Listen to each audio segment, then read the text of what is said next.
ఓం శ్రీమాతే నమః. Welcome to Sushmita vlogs అండి. ఈ వీడియో వచ్చేసి దత్త పౌర్ణిమ వచ్చేస్తుంది కదండి, మనకి 15వ తారీఖు. ఆ దత్త పౌర్ణిమ గురించి మనం ఈ వీడియోలో చెప్పుకుందామండి.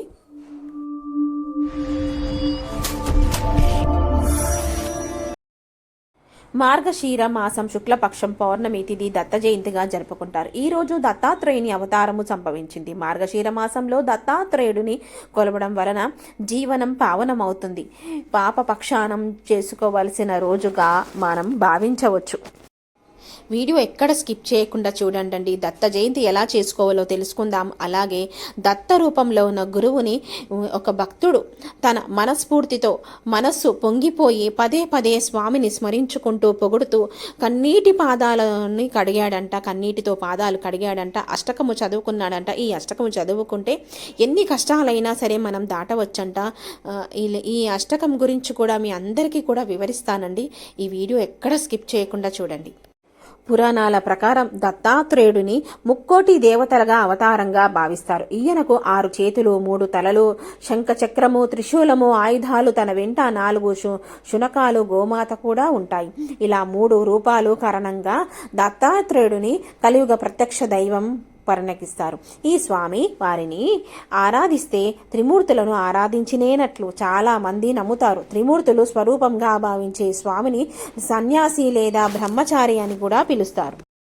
దత్తాత్రేయుడు బ్రహ్మ, విష్ణు, మహేశ్వరుల అంశములతో కూడిన అవతారమూర్తి. దత్తాత్రేయుని జన్మదినాన మార్గశీర పౌర్ణమి రోజు దత్త జయంతిగా జరుపుకుంటారు. ఇది పవిత్రమైన రోజు పరిగణిస్తారు. అతి మహాముని మహాపతివ్రత అనసూయ సంతానమే దత్తాత్రేయుడు. ఈయన త్రిమూర్తులు అంటే బ్రహ్మ, విష్ణు, మహేశ్వరుల అంశాలతో జన్మించిన అవతారమూర్తి. అందున దత్తాత్రేయుడు విష్ణువు అంశంతో, చంద్రుడు బ్రహ్మ అంశంతో, దుర్వాసుడు శివుని అంశంతో జన్మించారని పురాణాలలో కథ కూడా ఉంది. దత్త జయంతి రోజు అందరూ కూడా తెల్లవారుజామునే భక్తులు నదిలో ఏటి స్నానం చేస్తారు. లేదంటే ఇంటి దగ్గరనే మనము స్నానం చేసుకుంటూ గంగే యమునేచ అని మనం మంత్రం చెప్పుకుంటూ దత్తాత్రేయుని షోడోపచారాలతో పూజ చేస్తారు. జపధాన్యాలు ఈ రోజు ప్రాముఖ్యత ఇస్తారు. దత్తాత్రేయుని యోగ మార్గం అవలంబిస్తామని సంకల్పించుకుంటారు. దత్త చరిత్ర, గురి చరిత్ర, అవధూత గీతా జీవన్ముక్తి గీత, శ్రీపాద వల్లభ స్వామి చరిత్ర, అలాగే నరసింహ సరస్వతి చరిత్ర కూడా చదువుకోవచ్చు. షిరిడి సాయిబాబా చరిత్ర కూడా చదువుకోవచ్చు. శ్రీదత్త దర్శనం వంటివి పారాయణం చేస్తారు. ఈరోజు ఉపవాసం ఉంటారు కూడా. ఆనవాయితీనే కాదండి, కంపల్సరీ ఉపవాసం ఉండాలి. అలాగే బ్రహ్మచర్యం కూడా పాటించాలండి. సాయం వేళలో భజన చేస్తారు. ఇలా కురుపురంలో కూడా స్వామివారి శ్రీపాద వల్లభ స్వామి ఈ పీఠం ఉంది కదా, అక్కడ దర్శించుకుంటే కూడా చాలా మంచి విశేషమైన ఫలితాలు అయితే లభిస్తాయండి. అవధూత దత్తపీఠం వారి ఆధ్వర్యంలో కూడా కొన్ని దత్తాత్రేయ ఆలయాలు కూడా ఉన్నాయి కదా, వాటిని కూడా మనం సందర్శించుకోవచ్చండి. గాన్గాపూర్ కూడా దర్శనం చేసుకోవచ్చు వీలైతే. దత్త జయంతి రోజు ప్రదక్షిణాలు చేసుకుంటే కూడా చాలా విశేషమైన ఫలితాలు అయితే లభిస్తాయండి. ఆ రోజు ప్రదక్షిణాలు 7, 21, 11 కూడా చేసుకోవచ్చు. మన సంకల్పం చెప్పుకొని స్వామివారికి ప్రదక్షిణాలు చేసుకొని తర్వాత ఉపవాస దీక్ష సాయంకాలం వదులుకోవచ్చండి. పారాయణం, దత్త పారాయణం సాయంకాలం వరకు కూడా చేసుకోవచ్చు. ఆ రోజు ఒక్కరోజు కూడా చదివితే విశేషమైన ఫలితాలు అయితే లభిస్తాయండి. ఏ కోరికైనా సరే తీరుతుందండి. పీటపై స్వామివారిని ఏర్పాటు చేసుకొని పూజలో గణపతిని ఏర్పాటు చేసుకొని మనం 3 సార్లు ఆచమానం అయితే తీసుకోవాలండి. దీపారాధన చేసుకున్నాక ఈ ఆచమానం తీసుకొని గణపతి పూజ చేసుకోవాలి.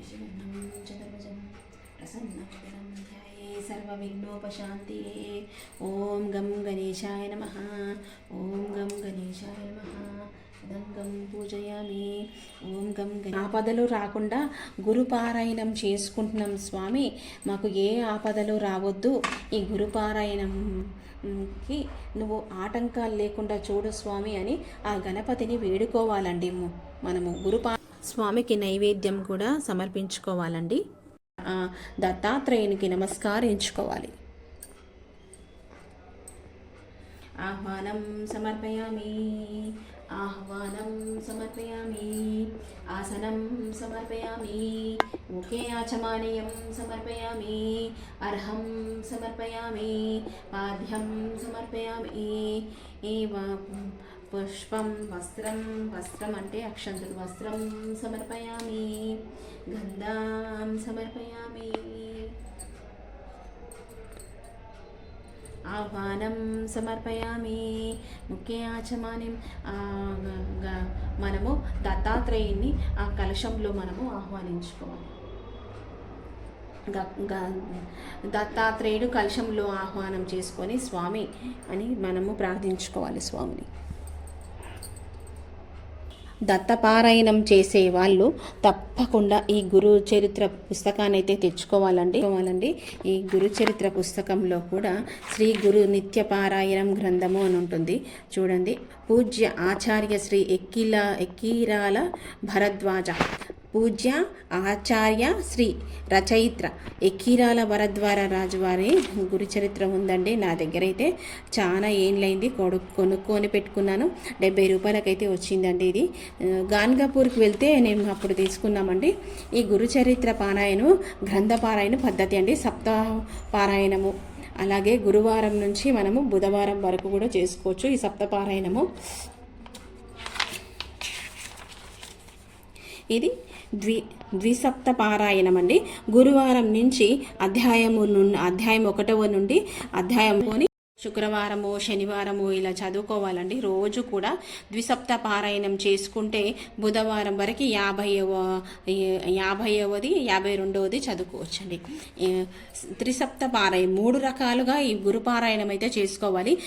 గురువారం నుండి అధ్యాయం 1 అధ్యాయం నుండి 2వ అధ్యాయం అంటే ఇది శుక్రవారము. మొదటిదేమో వారం రోజుల బొట్టులు చేసుకోవచ్చు, ఇది నెల రోజులండి. బుధవారం నుంచి 52 ఎక్కడ మనకి ఆటంకాలు అయితే కలగకుండా చూసుకోవాలండి. ఈ త్రిసప్త పారాయణము ఇలా ఆటంకాలు ఇంట్లో మనము మాంసాహారం వండకూడదు, అలాగే బ్రహ్మచర్యం పాటించాలి తప్పకుండా. ఇంకోటి ఎక్కడ ఎవ్వరి ఇంటికి దగ్గర కూడా బయట కానీ తినకూడదండి. మనము ఒక నియమ నిష్టాలతో గురుపారాయణం అయితే చేసుకోవాలండి. తప్పకుండా ఈ గురు చరిత్ర చదువుకోవాలి. ఇట్లా మన ఏ కోరిక అయినా సరే గురు చదివితే మాత్రం తప్పకుండా కోరికలన్నీ నెరవేరుతాయండి. దత్త పుస్తకంలో గురుచరిత్ర పారాయణంలోనే దత్తాత్రేయుని 108 నామాలతో మనము అష్టోత్తరం చదువుకుంటూ స్వామివారికి అర్చన చేసుకోవాలండి తప్పకుండా. విష్ణు దత్తాయ నమః, ఓం శ్రీ శివదత్తాయ నమః, ఓం అతి దత్తాయ నమః, ఓం అతి నమః, ఓం అనసూయాయ నమః, ఓం అనసూయ, ఓం అనసూయానుసూనవే నమః. ఓం పూజ అనంతరం స్వామివారికి పాలు పండ్లు నైవేద్యంగా సమర్పించుకోవాలండి. తప్పకుండా మనము ఉపవాస దీక్షలో ఉన్నాం కాబట్టి దత్త పారాయణం చేస్తున్నాం కాబట్టి సాయంకాలం వరకు ఉపవాస దీక్ష వదిలేయచ్చండి. దత్త రూపంలో ఉన్న గురువుని ఆనంద బాష్పాలు రాలుస్తూ ఒక భక్తుడు శ్రీగురుని పాదాలకు భక్తితో నమస్కరించాడు. శరీరం అంతటా రోమాచిత్తం అవుతుంటే పరవశంతో శ్రీగురుని ఇలా స్తుతించాడంట. 8 అష్టకాలతో స్వామివారిని స్తుతించడం ఈ గురు చరిత్రలో ఉందండి. ఎవరైతే 8 అష్టకాలు చదువుకుంటారో మనకున్న బాధ అంతా తొలగిపోతుందండి. ఆ రోజు నుంచి స్వామి ఈ వరమిచ్చాడంట. ఆ అష్టకం ఏంటో తెలుసుకుందామండి. అందరూ కూడా శ్రేష్ఠువైన అతిపుత్రుడైన నరసింహ సరస్వతి స్వామి, నీకు నమస్కారములు. నన్ను రక్షించు. మోహాపాశమనే జ్ఞానాంధకారాన్ని నశింపచేయగల జ్ఞానము సూర్యుడవు, విశాలమైన నేత్రము గలవాడవు, భక్తులకు వరములిచ్చే లక్ష్మీపతివైన అయిన ఓ నరసింహ సరస్వతి స్వామి, నీకు నమస్కారములు. నన్ను రక్షించు. మనస్సులో ఉద్భవించిన అరిషడ్గమనే మదగజాన్ని శాసింపచేయగల అంకుశము వంటి వారు మీరు. సత్యము సర్వానికి సరభూతకర్త అయిన పరమాత్మమే మీరు. భక్తవత్సలుడు సరభూతకర్త అయిన పరమాత్మ యొక్క అవతారాలన్నింటిలో శ్రేష్ఠమైన ఓ శ్రీవల్లభ నరసింహ సరస్వతి స్వామి, నీకు నమస్కారములు. ఆకాశము, వాయువు, తేజస్సు, జలము, భూమి అను పంచభూతాత్మకమైన సృష్టికర్తలయుండి సూర్యచంద్రుల నేత్రము గల సర్వసాక్షివి నీవు. జీవులపై నీకు రాగద్వేషాలు లేకున్నా నీవు భక్తుల పాలిట కామధేనువు. ఓ శ్రీ గురు నరసింహ సరస్వతి స్వామి, నీకు నమస్కారములు. నన్ను రక్షించు. స్వామికి ఈ కోటి సూర్యుల తేజస్సు నరహరి శర్మ కన్నీటితో స్వామిని పాదాల అభిషేకం చేశాడండి. ఇలా స్వామిని పదే పొగుడుతూ చదివాడు స్వామికి. ఇది రోజు చదువుకున్నా కానీ మనకి ఉన్న కష్టాలన్నీ పోతాయండి. ఇలా అక్షంతలు స్వామి మీద వేసుకొని మనం స్వామిని మనసారా స్మరించుకోవాలండి. స్వామిని మనస్ఫూర్తిగా వేడుకోవాలండి. ధైర్యాన్ని ప్రసాదించు స్వామి. ఈ జీవితంలో ఎన్ని బాధలు కష్టాలు ఉన్నా దానికి ధైర్యాన్ని ప్రసాదించు. మా పాపాలన్నీ తొలగించు స్వామి. ఏ తప్పులు తెలిసి చేసినా తెలియక చేసిన పాపాలన్నీ హరించు స్వామి అని వేడుకోవాలి. దత్త జయంతి రోజు గురుపారాయణం చదివితే, గురు చరిత్ర చదివితే ఎంతో మంచి విశేషమైన ఫలితాలైతే లభిస్తాయండి.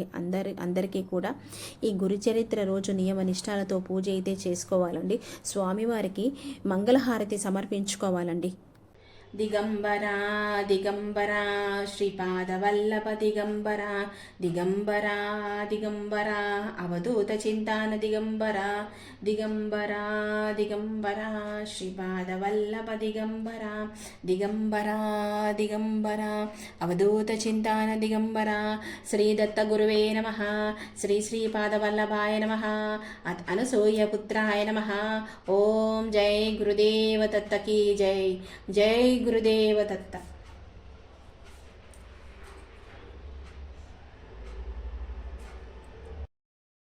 దత్త పూజ ఇలా చేసుకోవాలండి. దత్త జయంతి రోజైతే అందరూ కూడా ఈ దత్త జయంతి రోజు దత్త పారాయణం చేసుకుంటే చాలా ఉత్తమమైన ఫలితాలు అయితే లభిస్తాయి. ఆ రోజు ఎట్టి పరిస్థితుల్లో ఉపవాసం ఉండి సాయంకాలం వరకు దత్త పారాయణం చేసుకోవాలి. బ్రహ్మచర్యం పాటించాలండి. మనము నియమ నిష్ఠాలతో పూజ అయితే చేసుకోవాలి. లేదు మేము సప్తపారాయణం చేసుకుంటాము అంటే కూడా మీ ఇష్టం అండి. సప్తపారాయణం కూడా చేసుకోవచ్చు. మార్గశీర మాసంలో దత్త పారాయణం ఉత్తమమైన ఫలితాలు అయితే లభిస్తాయి. నెక్స్ట్ వ్లాగ్లో వచ్చేసి దత్త జననం గురించి కూడా కథ చెప్పుకుందామండి. అందరూ కూడా ఈ వీడియోకి లైక్ ఇవ్వండి, సబ్స్క్రైబ్ చేసుకోండి. కొత్త వాళ్ళైతే మీ ఫ్రెండ్స్కి షేర్ చేయండి. రిలేటివ్స్ కూడా చెప్పండి ఈ వీడియో గురించి. మీకు ఏమన్నా డౌట్స్ ఉంటే కూడా కింద కామెంట్స్లో పెట్టండి. తప్పకుండా రిప్లై ఇస్తాను. గురుదేవ దత్త. అందరూ బాగుండాలి, అందులో నేను ఉండాలి. ఉంటానండి.